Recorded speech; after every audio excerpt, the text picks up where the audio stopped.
Hello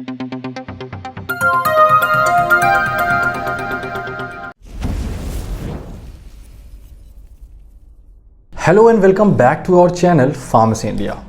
D pharm pharmacology series में आज हम पार्ट 8 पर पहुंच गए हैं, जहां पे हम पढ़ने वाले हैं drugs use in myasthenia gravis. Myasthenia gravis क्या होता है, ये सिचुएशन कैसे डेवलप होती है, इसे कैसे ट्रीट करते हैं, आज के टाइम पे इसके क्या पॉसिबल सोल्यूशंस हैं, चलिए सीखते हैं। तो इंट्रोडक्शन सबसे पहले देखते हैं भाई मायस्थीनिया ग्रेविस होता क्या है। Myasthenia gravis is an auto immune disease. ये क्या है, एक ऑटो इम्यून डिजीज है ऑफ न्यूरोमस्कुलर जंक्शन। ये कहाँ पे होता है, आपको कोई भी पूछ ले कहाँ पे होता है, किस लोकेशन पे होता है, तो आपको याद रखना है this happens at neuromuscular junction.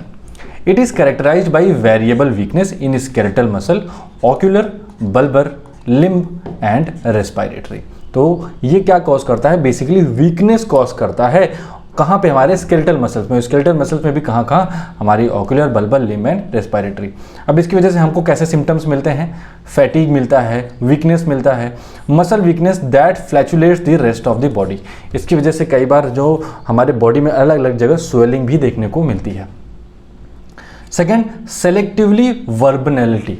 इसमें क्या होता है, यानी इसमें कई जगह एक सेलेक्टिव वल्नरेबिलिटी हमको देखने को मिलती है। जैसे क्या हो गया, muscle weakness in eyes, eyes की मसल वीक हो जाना, आईलिड्स हमारी नीचे गिरते रहना, शोल्डर्स, हिप्स, ब्रीदिंग मसल्स, यानी हमारी जो रेस्पिरेटरी मसल्स होती हैं, है ना, फॉर एग्जांपल हमारी diaphragm, neck, chewing and swallowing muscles, हमारी चीक मसल्स जो होती हैं, इनकी जो सोलोइंग कैपेसिटी होती है ये भी अफेक्टेड हो जाती है। Muscle weakness result in double vision. अब जो हमारे आंखों की मसल विजन, आंखों की जो मसल्स होती है, जब ये वीक होती है तो इसकी वजह से हमको डबल विजन देखने को मिलती है, यानी एक एक चीज़ दो बार, मतलब कि दो दिखने लगती है। इसी को हम डबल विजन कहते हैं, ठीक है। ऑब्स्ट्रक्शन ऑफ विजन, यानी देखने में कठिनाई होना, ब्लर होना। ट्रबल च्यूइंग एंड सोलोइंग, किसी भी चीज़ को च्यू करने में एंड सोलो करने में हमको क्या होना, प्रॉब्लम महसूस होना। ट्रबल टॉकिंग, बात करने में भी कठिनाई हो, क्योंकि देखो अपनी अगर माउथ की चीक्स की मसल अफेक्टेड होंगी तो हमें बोलने में भी कठिनाई होगी, ठीक है। Trouble breathing and dysfunctioning of arm and legs, हमारे आर्म्स और लेग्स की भी डिसफंक्शनिंग होगी, हमको चलने फिरने बैठने में भी दिक्कतें आएंगी, साथ ही साथ हमको सांस लेने में, हमारी जो नॉर्मल रेस्पिरेशन है उसमें भी हमको अफेक्ट देखने को दिखेगा।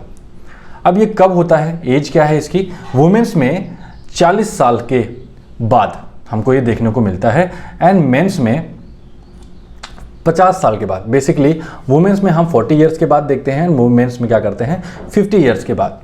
मायस्थीनिया ग्रेविस में क्या क्या अफेक्टेड होते हैं, हमें थाइमोमा देखने को मिलता है, यानी हमारे थाइमस में क्या होता है, एक कैंसर नुमा स्ट्रक्चर देखने को मिलता है, जिसको हम एक्सट्रैक्ट आउट कराते हैं। ऑटो इम्यून डिजीज़ है ये। कार्डियक डिजीज इससे कॉज होती है, यानी कि हमारे हार्ट के ऊपर भी एक बहुत ही गहरा असर पड़ता है। अनरिलेटेड डिसऑर्डर्स कुछ हैं जिसको हम आगे डिस्कस करने वाले हैं। एंड थेरेपी इंड्यूस्ड डिसऑर्डर, कुछ ऐसी थेरेपीज़ हैं जिससे भी ये डिसऑर्डर डेवलप हो जाता है, ठीक है। अब इसमें रिकमेंडेड मैनेजमेंट कौन सी है, क्या क्या हम गाइडलाइंस अब फॉलो करते हैं। सबसे पहला देखें तो current treatment of myasthenia gravis include symptomatic treatment. Symptomatic treatment, अगर सिम्टम्स की बात करें, सिम्टम्स के बेसिस पर ट्रीट करें तो हम एसिटाइल कोलिनेस्टरेज इनहिबिटर्स देते हैं। ये हम ऑलरेडी पढ़ चुके हैं, जिसमें हमने नियोस्टिगमिन, पैराडोस्टिगमिन, बहुत सारी ड्रग्स इसमें पढ़ी हैं, जो कि सब हम यहाँ पे यूज़ करते हैं। और अगर इसमें प्रिंसिपली बात करें तो हम इसमें एड्रोफोनियम देते हैं। क्या देते हैं, एड्रोफोनियम। एंड डिजीज़ मॉडिफाइंग ट्रीटमेंट की बात करें, डिजीज़ मॉडिफाइंग ट्रीटमेंट तो हम देते हैं corticosteroids, prednisolone for example prominently. Second, non steroid autoimmune suppressant देते हैं, जिसमें हम एजाथायोप्रिन को हम प्रिंसिपली इसमें अप्लाई करते हैं, ठीक है। एंड माइकोफेनोलेट भी देते हैं। थर्ड, आईवी एडमिनिस्ट्रेशन कराते हैं हम इम्यूनोग्लोबुलिन्स का। Fourth, plasma exchange and therapeutic analysis भी हम इसमें करते हैं, यानी कि प्लाज्मा को एक्सचेंज करते हैं, ब्लड में जो प्लाज्मा होता है उसको एक्सचेंज करते हैं। एंड फिफ्थ पार्ट देखें तो कॉम्प्लीमेंट इनहिबिटर्स, यानी कि एक्यूलिजुमैब, ये जो हमारी इनहिबिटर्स होती है, कॉम्प्लीमेंट इनहिबिटर्स, इनको भी हम एडमिनिस्टर कराते हैं इन वेरी सीवियर केसेस, ठीक है। तो इन चीज़ों को आप यहाँ पे भी देख सकते हैं। एंटीकोलिनेस्टेरेज थेरेपी जो कि क्या करती है, हमारे एसिटाइल कोलिन को ब्रेक करती है, ठीक है। वो ब्रेक करके एसिटाइल कोलिन को कोलिन और एसिटाइल कोलिन में तोड़ती है, उसको हम प्रिवेंट करते हैं। Short term immunoglobulation, immunosuppressive therapies and thymectomy, ठीक है। नेक्स्ट कोलिनेस्टरेज इनहिबिटर्स की बात करें तो कोलिनेस्टरेज इनहिबिटर्स में अब यहाँ पे देखिए ये 5 पॉइंट आपको नोट करने हैं। पहला, ये करते क्या है, ये स्लो डाउन करते हैं हमारे एसिटाइल कोलिन के ब्रेकेज को। एसिटाइल कोलिन क्या होता है, एसिटाइल कोलिन को हमारे ACHE एसिटाइल कोलिन इनहिबिटर क्या करते हैं, acetyl coenzyme A plus choline में ब्रेक कर देते थे। अब ये कोलिन क्या होता था, वापस से रीअब्जॉर्ब हो जाता था, ठीक है। तो इसी चीज़ को ये इनहिबिटर्स क्या करते हैं, ये इनहिबिटर इसी चीज़ को रोक देते हैं और इसको ब्रेक नहीं होने देते और ये रीअब्जॉर्प्शन क्या होता है, प्रिवेंट होता है, ठीक है। तो ये इस प्रोसेस को स्लो डाउन कर देते हैं। Improves the strength by increasing the competition for limited receptor. I think ये बात तो यहीं से क्लियर है। सिम्टोमेटिक ट्रीटमेंट में हम क्या देते थे, इम्प्रूव्ड, अगर हम सिम्टोमेटिक ट्रीटमेंट जैसे हम एसिटाइल कोलिनेस्टरेज इनहिबिटर दे रहे हैं तो इसमें हमको क्या देखने को मिलेगा, हमारी जो स्ट्रेंथ है वो हमको अच्छी मिलेगी, हमारी जो विज़न है वो इम्प्रूव होती है, एलिमिनेशन ऑफ डबल विज़न, और इसके बेनिफिट हमें 4 से 6 घंटे तक देखने को मिलते हैं। साइड इफ़ेक्ट्स में क्या होता है, हमारे स्टमक में प्रॉब्लम होती है, GI अपसेट देखने को मिलता है, सेलिवेशन देखने को मिलता है, यानी एक्सेस सेलिवेशन देखने को मिलता है।